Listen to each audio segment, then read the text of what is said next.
What happened at a McDonald's drive-thru in Brandon, Mississippi on June 17, 2024, is honestly the kind of tragedy you never see coming. It was about 7 p.m., just another normal shift for 25-year-old Kiana Jackson.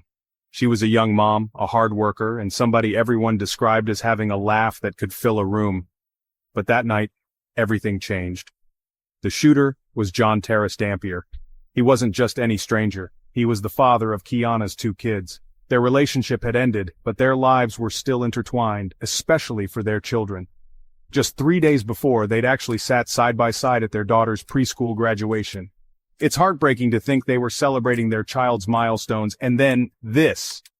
Witnesses say Kiana was herself right up until the end, warm, open-hearted, even making connections at the park with other moms just minutes before heading to her shift. She was the kind of person who introduced herself, swapped numbers for playdates, and genuinely cared about building a good life for her kids. Inside that McDonald's, though, John shot Kiana, then turned the gun on himself. Kiana didn't make it. John died from his injuries a few days later. The motive? Those close to Kiana say it was jealousy. Friends talked about how John came from a broken family and tried to dim Kiana's shine. But she was resilient. She poured her energy into motherhood, worked hard, dreamt of becoming a nurse, and was always pushing forward for her kids' sake. The community was completely rocked. Brandon is the kind of place where violent crime is rare. People there describe the whole thing as shocking and out of character for their quiet town.